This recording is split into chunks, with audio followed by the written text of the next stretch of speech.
எல்லோருக்கும் வணக்கங்க. இன்னைக்கு அனிதா குப்புசாமி யூடியூப் சேனலில் உங்களெல்லாம் சந்திக்கிறதுல ரொம்ப ரொம்ப மகிழ்ச்சி. இன்னைக்கு பார்த்தீங்கன்னா உங்களுக்கு ரொம்பவே சூப்பராக ரொம்ப ஸ்பைசியான ஒரு குழம்பு சொல்லித்தர போகிறேன். அதாவது பூண்டு மிளகு குழம்பு ரொம்ப டேஸ்ட்டாக இருக்குங்க. சப்பாத்தி கூட சாப்பிட்லாம், இட்லி கூட சாப்பிட்லாம், தோசை கூட சாப்பிட்லாம், சாதத்து கூட சாப்பிட்லாம். ரொம்ப சுவையாக இருக்கும். நமக்கு 7 நாளைக்கு வெஜிடேரியனில் என்ன சமையல், 7 நாளைக்கு 7 குழம்பு வைக்கணும் அப்படின்னு ஒரு சிலர் மெனு போட்டிருப்பாங்க. அந்த மாதிரி பார்த்தீங்கன்னா ஒரு நாள் வந்து நம்ம பூண்டு மிளகு குழம்பு கூட சேர்த்துக்கலாங்க. அதற்கு தேவையான பொருட்கள் முதல் பார்த்துடலாம். நம்ம பூண்டு குடுமியோட 2 முழுசா எடுத்துக்கணுங்க. காய்ந்த மிளகாய் 8, மிளகு 2 டீஸ்பூன், மல்லி 1½ டீஸ்பூன், சீரகம் 1½ டீஸ்பூன், வெந்தயம் 1/4 டீஸ்பூன், புளி ஒரு சின்ன எலுமிச்சை அளவு, நல்லெண்ணெய் தேவையான அளவு, உப்பு தேவையான அளவு.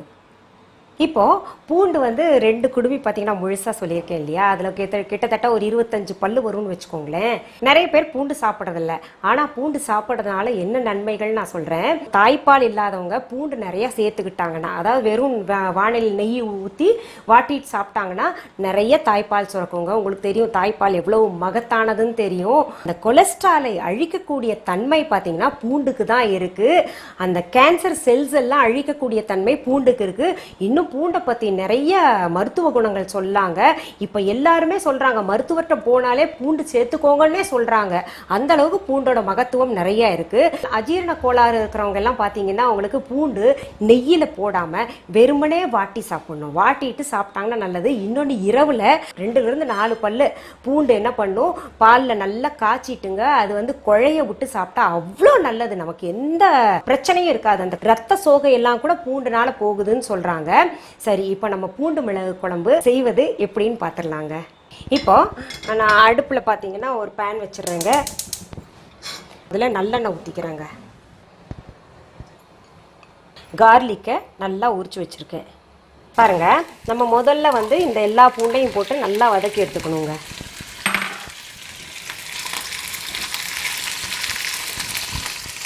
கொஞ்சம் அலசி வச்சதுனால அதில் இருக்கக்கூடிய தண்ணி வந்து நமக்கு தெரிக்கும் முகத்தில் பார்த்துக்கணும். இந்த பூண்டு மிளகு குழம்பு, மிளகு வந்து நிறைய பேர் என்ன நினைக்கிறாங்க, சூடு அப்படின்னு நினைக்கிறாங்க. கிடையவே கிடையாது. அதாவது என்ன, இந்த கிளைமேட்டில் போய் இந்த சம்மரில் போய் நீங்கள் இந்த மிளகு பூண்டு குழம்பு சொல்கிறீங்களே, இது வின்டரில் சாப்பிடக்கூடியதாச்சு. வின்டருக்கும் ஏற்ற குழம்பு. வின்டருக்கு காரசாரமாக சாப்பிடணும்னு நினச்சிங்கன்னா தயவு செஞ்சு இது வச்சு சாப்பிடுங்க நீங்கள். அதாவது மிளகு வந்து சூடு கிடையாதுங்க, அது குளிர்ச்சியை தரக்கூடியது. இங்கே பாருங்கள், பூண்டு நல்லா வந்து செவக்க வதக்கியாச்சு. நம்ம இந்த மாதிரி வதக்கிக்கணுங்க. இப்போ அடுப்பை விட்டு இறக்கிடுறேன்.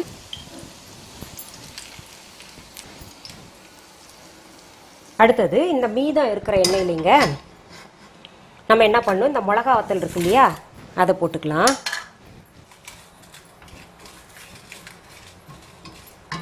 அப்புறம் இந்த மிளகு போட்டுக்கலாம்.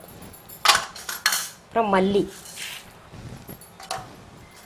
சீரகம், எல்லா மசாலையும் போட்டுக்கலாங்க. இந்த வெந்தயம் கூட போட்டுக்கலாம், மணத்துக்காக அந்த வெந்தயம் கொஞ்சம் போட்டிருக்கேன்.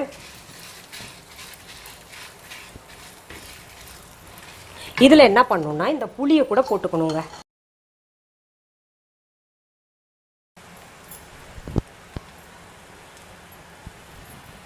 புளியும் போட்டு உப்பு போட்டுக்கலாம்.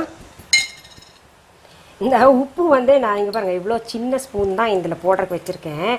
ஒருத்தர் போட்டு நாங்கள் உப்பு அள்ளி கொட்டுறீங்க அப்படின்னு சொல்லிட்டு, கிடையவே கிடையாது. நான் ரொம்ப குட்டி ஸ்பூன் தான் வச்சுருக்கேன். பார்க்க தான் என் கையில் வந்து உப்பு பெரும்பாலும் அதிகமாக போகாது, குறைவாகவும் போகாதுங்க.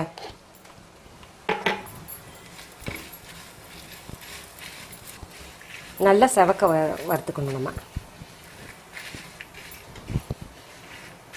இப்போது பாருங்கள் சரியான பதத்தில் வறுத்துருக்கு. அந்த புகை மூட்டை மாதிரி வருது பாருங்கள், அதெல்லாம் நமக்கு ஒரு சின்ன சின்ன அடையாளங்கள் தான்.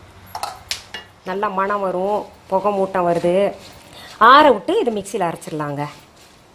இது மட்டும் அரைக்கூடாது. இது கூட என்ன பண்ணணும், பாதி பூண்டு பல்லு சேர்த்துக்கணும். மீத பாதி அப்படி வச்சுக்கலாம். நம்ம இந்த எண்ணெயோடையே அரைக்கணுங்க, அப்போ தான் நல்லாயிருக்கும். கூழாக அரைச்சிடணும். கொஞ்சம் தண்ணி விட்டு அரைச்சிக்கணுங்க. இந்த மாதிரி அரைச்சிக்கோங்க. அடுத்ததுங்க அடுப்பை ஆன் பண்ணிவிட்டு நம்ம ஒரு பேன் வச்சுக்கலாம். அதில் நல்லா கொஞ்சம் நெய் நல்லாவே விட்டுக்கலாம். நல்லெண்ணெய் தான், ஒன்றும் பண்ணாது உடம்புக்கு. சாப்பிட்லாங்க. எண்ணெய் நல்லா சூடாயிடுச்சுங்க. அதில் நான் இந்த அரைச்ச விழுதை போட்டுக்கிறேன். நம்ம எப்படி இருந்தாலும் தண்ணி சேர்க்கணும். இந்த மிக்ஸி ஜார் அலம்பி கூட போட்டுக்கலாங்க.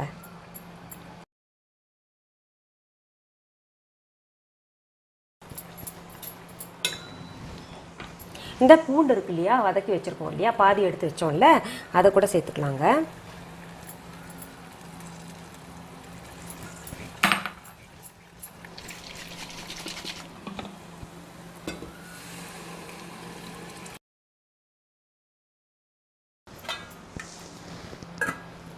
மூடி வச்சோம் இல்லைங்க குழம்பு, அது திறந்து பார்க்கலாமா?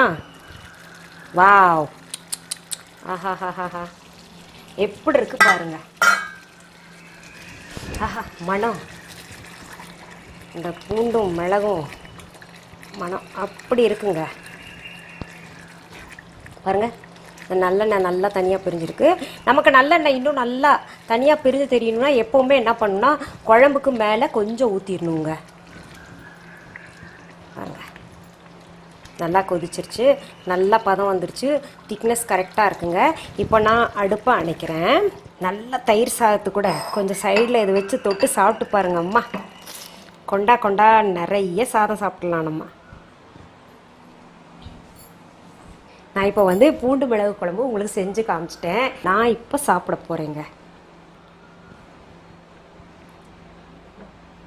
அடாடாடாடா, அதுவும் பூண்டோட இங்கே பாருங்க.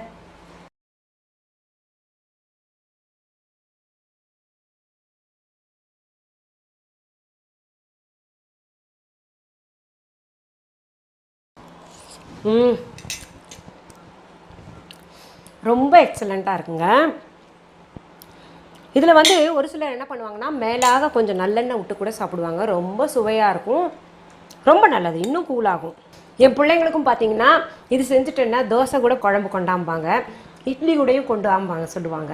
அவ்வளோ சுவையாக இருக்குங்க. நீங்கள் செஞ்சு பார்த்துட்டு எனக்கு ரிசல்ட் சொல்லுங்கள். இப்போ உங்களுக்கு இது போன்ற ஹெல்த் டிப்ஸ், பியூட்டி டிப்ஸ், அப்புறம் என்னுடைய சமையல் நிகழ்ச்சிகள், எங்களுடைய பழமொழி கதைகள், இன்னும் நல்ல நல்ல தகவல்கள்லாம் உங்களுக்கு தேவைப்படுமே. ஆனால் நீங்கள்லாம் செய்ய வேண்டியது ஒன்று தாங்க. அனிதா குப்புசாமி யூடியூப் சேனலை சப்ஸ்கிரைப் பண்ணுங்கள். புதுசாக சப்ஸ்கிரைப் பண்ணுறவங்களுக்கு பக்கத்தில் பெல் ஐக்கான் பட்டன் ஒன்று காமிக்கும், அதையும் நீங்கள் டச் பண்ணி விடுங்க. அப்போ தான் பார்த்தீங்கன்னா உங்களுடைய கவனத்திற்கு நான் இனிமே போடக்கூடிய பதிவுகள் எல்லாமே சேரும். நீங்கள் தொடர்ந்து பார்க்கலாம். இதுக்கு முன்னால் இருக்கக்கூடிய பதிவுகள் எல்லாம் நீங்கள் பார்க்கணும்னு நினச்சிங்கன்னா டிஸ்கிரிப்ஷன் பாக்ஸில் என்னுடைய யூடியூப் லிங்க் இருக்கும். அந்த லிங்க்கை நீங்கள் டச் பண்ணிங்கன்னா இதுக்கு முன்னாடி என்னென்ன சமையல் செஞ்சேனோ இல்லை ஹெல்த் டிப்ஸ், பியூட்டி டிப்ஸ் எல்லாம் போட்டேனோ அதெல்லாம் நீங்கள் பார்க்கலாங்க. சரி, மீண்டும் சந்திக்கலாமா? நன்றி, வணக்கம். அன்பான வாடிக்கையாளர்களே, உங்கள் விஹா ஸ்டோரில் பூஜை பொருட்கள், சிலைகள், ராசிக்கற்கள், வாஸ்து பொருட்கள், விதைகள், பாரம்பரிய அரிசி வகைகள், சிறுதானியங்கள், ஆர்கானிக் பொருட்கள், மூலிகை எண்ணெய், மளிகை பொருட்கள், மரச்செக்கு எண்ணெய், மரப்பொருட்கள், வெள்ளி ஆபரணங்கள், கிஃப்ட் ஆர்டிகல்ஸ், காட்டன் மற்றும் பட்டு புடவைகள், காட்டன் சுடிதார்கள், பட்டு பாவாடை, குழந்தைகளுக்கான விளையாட்டு பொருட்கள், ஹை குவாலிட்டி இமிடேஷன் நகைகள், வீட்டு உபயோக பொருட்கள், ஜூட் பேக்ஸ், ஹேண்ட்மேட் சோப்ஸ், அழகு சாதன பொருட்கள், சிறுதானிய பிஸ்கெட்டுகள், ஹோம் அப்ளையன்சஸ், இன்னும் பற்பல பொருட்கள் விற்பனைக்குள்ளது. விஹா ப்ராடக்ட்களை நீங்கள் வாங்க விரும்பினால் அது எங்களுடைய viha.online வெப்சைட் மற்றும் சென்னை ராஜா அண்ணாமலைபுரத்தில் உள்ள எங்கள் விஹா ஸ்டோரில் மட்டுமே கிடைக்கும் என்பதை தெரிவித்துக் கொள்கிறோம். வேறு எந்த ஆன்லைன் வெப்சைட்களிலும் விஹா ப்ராடக்ட்கள் விற்பனைக்கு கிடையாது என்பதை நீங்கள் கவனத்தில் கொள்ள வேண்டும்.